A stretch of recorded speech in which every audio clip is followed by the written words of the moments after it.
Hello guys, welcome to edu weapons. दोस्तों, आज हम लोग लूसेंट विविध का पेज नंबर 298 डिस्कस करने वाले हैं। तो चलिए शुरू करते हैं। दोस्तों, पिछली वीडियो में हम लोगों ने विश्व के कुछ अन्य प्रमुख संगठन के बारे में पढ़ा था, पेज नंबर 297 में। और उसी में हम लोग पढ़ रहे थे G8 के बारे में, ग्रुप 8 के बारे में, जिसकी स्थापना 1975 में फ्रांस में की गई थी। और इसके सदस्य देश हैं Canada, America, Britain, France, Germany, Japan, Italy एवं रूस। ठीक है, और इसी को हम आगे देखते हैं पेज नंबर 298 में।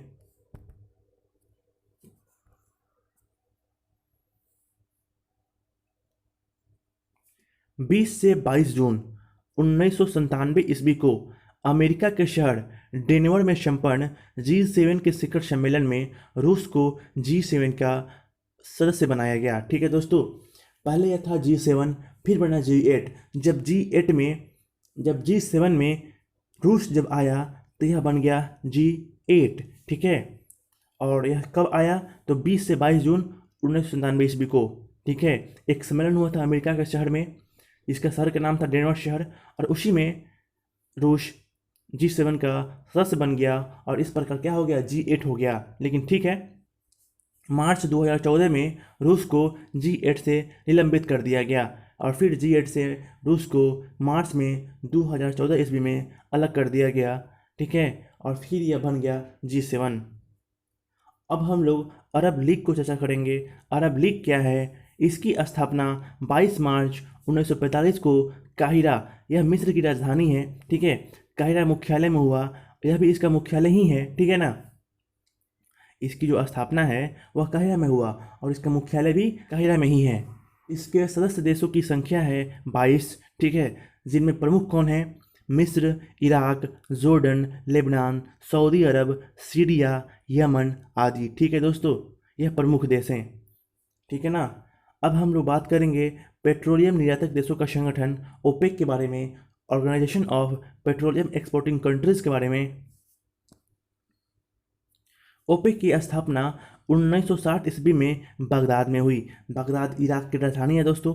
इसका मुख्यालय वियना ऑस्ट्रिया में है। ठीक है दोस्तों, इसके संस्थापक सदस्य थे ईरान, इराक, कुवैत, सऊदी अरब तथा वेनेजुएला। ठीक है, वर्तमान समय में इसके सदस्य देशों की संख्या 14 है। ईरान, कुवैत, सऊदी अरब, Qatar, Venezuela, Libya, Algeria, Iraq, UAE, Nigeria, Ecuador, Angola, Gabon एवं इक्वेटोरियल गिनी। ठीक है दोस्तों, जो गैबोन है वह 1994 ईस्वी में और इंडोनेशिया 2008 ईस्वी में ओपेक की सदस्यता त्याग दी। ठीक है ना दोस्तों, कौन कौन? गैबोन और इंडोनेशिया ने। गैबोन कब? 1994 ईस्वी में और इंडोनेशिया 2008 ईस्वी में। अब हम लोग बात करते हैं रेड क्रॉस के बारे में। रेड क्रॉस क्या है? इसकी स्थापना 1863 ईस्वी में हेनरी डुरंट ने जिनेवा में की। ठीक है, जिनेवा कहाँ है? स्विट्जरलैंड में है और यहीं पे इसका मुख्यालय भी है। इसे 3 बार 1917, 1944 और 1963 में नोबेल शांति पुरस्कार मिला है। ठीक है, इस संगठन को नोबेल शांति पुरस्कार मिला है 3 बार। ठीक है ना। अच्छा, इस संगठन का उद्देश्य क्या है? तो इसका मुख्य उद्देश्य है यह विपदा के समय कठिनाइयों से राहत दिलाना। ठीक है ना दोस्तों, प्रति वर्ष विश्व रेड क्रॉस दिवस 8 मई को मनाया जाता है, जो कि इसके संस्थापक हेनरी डुरंट का जन्मदिन है। अब हम लोग राष्ट्रमंडल के बारे में पढ़ेंगे, कॉमनवेल्थ के बारे में। राष्ट्रमंडल उन देशों का संगठन है जो कभी ब्रिटिश साम्राज्य के अधीन थे। ठीक है दोस्तों, यह जो राष्ट्रमंडल है यह वैसे वैसे देशों का संगठन है जो कभी ना कभी ब्रिटिश के अधीन थे। इसकी स्थापना 1926 ईस्वी में की गई थी। राष्ट्रमंडल का मुख्यालय कहाँ है? लंदन में है। आधुनिक राष्ट्रमंडल का जन्म उस समय हुआ जब 1949 में एक गणराज्य होने के उपरांत ही भारत को इसका सदस्य बनाया गया। जब भारत स्वतंत्र हो गया और जब इसमें प्रवेश किया राष्ट्रमंडल में, तो यह क्या बन गया? आधुनिक राष्ट्रमंडल बन गया। ठीक है, वर्तमान में राष्ट्रमंडल के सदस्य देशों की संख्या 54 है। ठीक है दोस्तों, राष्ट्रमंडल का सर्वाधिक प्रभावशाली अंग राष्ट्रमंडलीय शासनाध्यक्षों का सम्मेलन है। अब हम लोग नाम यानी गुटनिरपेक्ष आंदोलन के बारे में पढ़ेंगे। गुटनिरपेक्ष देशों का पहला शिखर सम्मेलन 1961 में बेलग्रेड में हुआ। ठीक है दोस्तों, यह जो गुटनिरपेक्ष देश हैं इनका जो पहला सम्मेलन हुआ, शिखर सम्मेलन, वह कहाँ हुआ? बेलग्रेड में। बेलग्रेड कहाँ है? सर्बिया की राजधानी है। अच्छा, यह शिखर सम्मेलन क्या होता है दोस्तों? जब किसी देश के प्रमुख बात करते हैं ना, तो उसको हम लोग बोलते हैं शिखर सम्मेलन। जैसे अपने देश के प्रधानमंत्री जब कहीं जाएंगे, किसी दूसरे देश के प्रधानमंत्री या वहाँ के प्रमुख से बात करेंगे, तो हम लोग उसको बोलते हैं शिखर सम्मेलन। गुटनिरपेक्ष देशों की संख्या वर्तमान में 120 है। ठीक है दोस्तों, गुटनिरपेक्ष आंदोलन का सम्मेलन जिस देश में होता है वही देश इसकी अध्यक्षता करता है। ठीक है, अगर भारत में होगा तो भारत उसकी अध्यक्षता करेगा, नेपाल में होगा तो नेपाल करेगा। ठीक है दोस्तों, इसका सचिवालय काठमांडू में है। काठमांडू कहाँ है? नेपाल में। अब हम लोग बात करेंगे स्वतंत्र राष्ट्रों का राष्ट्रकुल CIS। ठीक है, तो CIS की स्थापना 8 दिसंबर 1991 को बेलारूस, रूस एवं यूक्रेन के राष्ट्राध्यक्षों ने किया। ठीक है, इन 3 देशों के राष्ट्राध्यक्षों ने मिलकर इसका गठन किया। इसका मुख्यालय कहाँ है? मिन्स्क में है। और मिन्स्क कहाँ है? बेलारूस में है। बेलारूस की राजधानी है। ठीक है, 21 दिसंबर 1991 को सोवियत संघ से अलग हुए 8 देश Armenia, Azerbaijan, Kazakhstan, Kyrgyzstan, Moldova, Turkmenistan, Tajikistan एवं उज़्बेकिस्तान ने अल्मा आटा प्रोटोकॉल पर हस्ताक्षर कर CIS के सदस्य बने। 21 दिसंबर 1991 को सोवियत संघ से इन देशों ने अलग हुआ, तब CIS के सदस्य बन गए। ठीक है, दिसंबर 1993 में जॉर्जिया इसका सदस्य बना, लेकिन अगस्त 2008 में इसने सदस्यता त्याग दी। ठीक है दोस्तों, सोवियत संघ से अलग हुए 15 राष्ट्रों में से 9 राष्ट्र CIS के सदस्य एवं तुर्कमेनिस्तान अनौपचारिक सदस्य हैं, अनऑफिशियल एसोसिएट मेंबर बोलते हैं। ठीक है दोस्तों, यानी यह आधिकारिक रूप से इसका सदस्य नहीं है।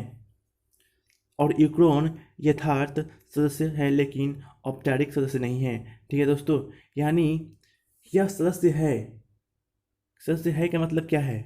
यहाँ पे लिखा हुआ है de facto participating not an officially, मतलब यह सदस्य बनने योग्य है लेकिन अभी तक इसको आधिकारिक रूप से मान्यता नहीं मिली है। ठीक है ना, आगे चलते हैं। एस्तोनिया, लातविया एवं लिथुआनिया CIS के सदस्य कभी नहीं बने। यह 3 देश CIS के सदस्य कभी नहीं बने। ठीक है दोस्तों,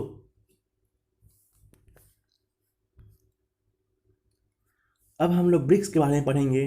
ब्राज़ील, रूस, इंडिया, चाइना, साउथ अफ्रीका के बारे में। ठीक है, वर्ष 2009 में ब्राज़ील, रूस, भारत व चीन ने एक नए आर्थिक संगठन ब्रिक की स्थापना की, BRIC। ब्राज़ील, रूस, इंडिया, चाइना। ठीक है, इसका प्रथम शिखर सम्मेलन 16 जून 2009 को रूसी शहर ये के टनीरबर्ग में हुआ। ठीक है ना, 15 अप्रैल 2010 में ब्राज़ीलिया में हुए इसके दूसरे सम्मेलन में दक्षिण अफ्रीका को इसके सदस्यता प्रदान की गई। ठीक है, जब दूसरा इसका सम्मेलन हो रहा था ब्राज़ीलिया में, ब्राज़ील की राजधानी है ब्राज़ीलिया, जब वहाँ पे इसका दूसरा सम्मेलन हुआ तो उसी सम्मेलन में अफ्रीका को इसका सदस्यता प्रदान करने की सहमति बनी। ठीक है ना, दक्षिण अफ्रीका के शामिल होने के बाद इसका नाम क्या हो गया? ब्रिक्स हो गया, BRICS। Brazil, Russia, India, China एवं साउथ अफ्रीका। ठीक है ना, 14 अप्रैल 2011 में राज्य चीन में हुए ब्रिक्स के तीसरे सम्मेलन में दक्षिण अफ्रीका पहली बार शामिल हुआ। ठीक है, जब 2011 में जब चीन में जब सम्मेलन हुआ तीसरा सम्मेलन, तो पहली बार उसमें साउथ अफ्रीका भी शामिल हुआ था। 15 से 16 जुलाई 2014 के फोर्टलेंजा सम्मेलन में ब्रिक्स विकास बैंक स्थापित करने की सहमति बनी थी। ठीक है दोस्तों, जो फोर्टलेंजा है वह ब्राज़ील में है और इसी सम्मेलन में ब्रिक्स विकास बैंक की स्थापना करने की बात कही गई और उस पर सहमति भी बनी। इस प्रस्तावित बैंक का मुख्यालय चीन के शंघाई शहर में होगा। ठीक है दोस्तों, जो चीन का शंघाई शहर है वहीं पे इसका क्या होगा? मुख्यालय होगा। शुरुआती 6 वर्षों तक इसकी अध्यक्षता भारत के पास रहेगी। तदुपरांत क्रमशः ब्राज़ील व रूस पाँच पाँच वर्षों के लिए अध्यक्ष होंगे। ठीक है दोस्तों, यह जो बैंक है ब्रिक्स विकास बैंक, इसके जो अध्यक्ष होगा तो वह 6 वर्षों तक, जब से बना तब से 6 वर्षों तक भारत रहेगा, यानी 2014 से 2020 तक कौन है, भारत है। और उसके बाद कौन बनेंगे, ब्राज़ील और रूस, 5-5 सालों के लिए। ठीक है ना।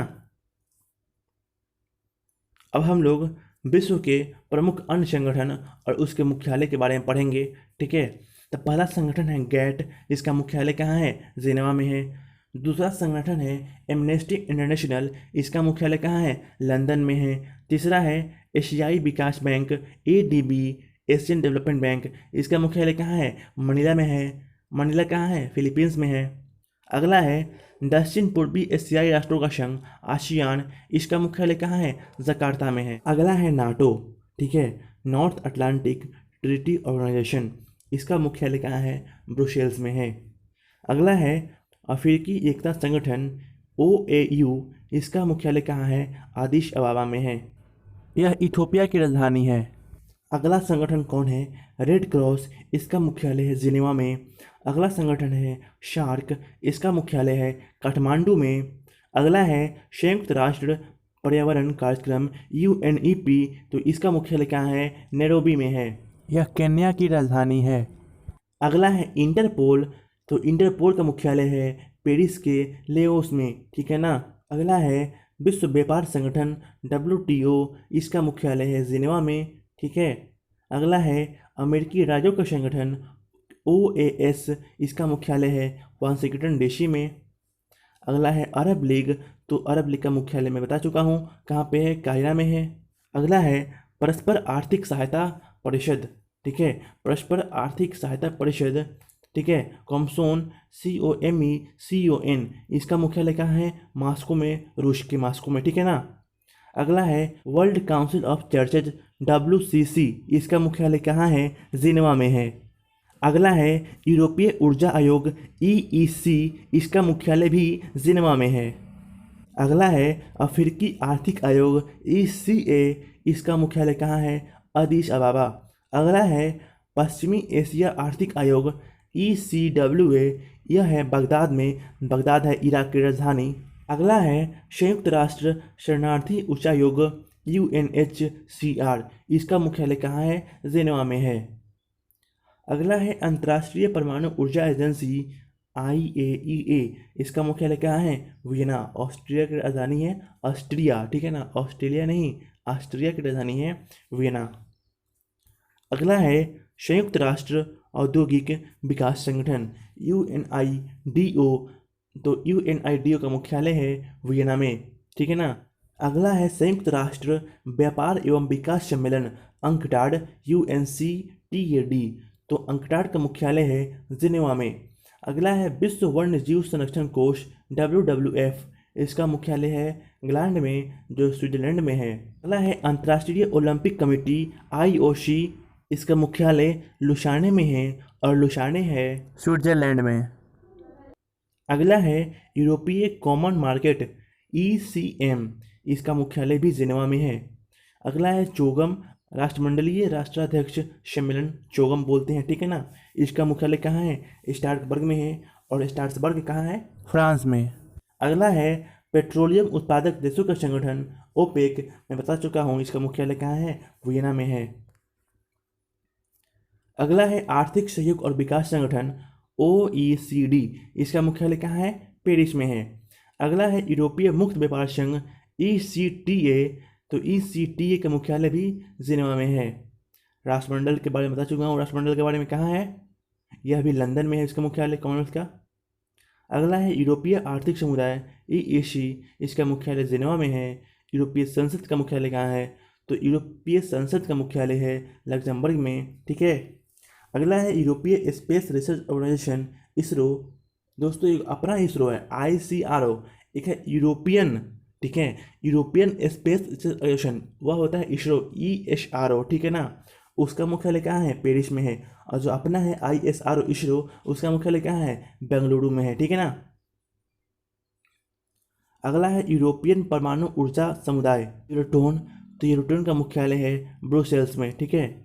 अगला है एशिया और प्रशांत क्षेत्रों का आर्थिक और सामाजिक आयोग, ESCAP, ठीक है ना, एशिया और प्रशांत क्षेत्रों का आर्थिक और सामाजिक आयोग, इसका मुख्यालय है बैंकॉक में, ठीक है। और अगला है यूनिसेफ, और यूनिसेफ का मुख्यालय है न्यूयॉर्क में। दोस्तों यह हो गया पेज नंबर 298। मैं फिर लाऊंगा अगला वीडियो पेज नंबर 299 के साथ। तब तक के लिए दोस्तों बाय, टेक केयर।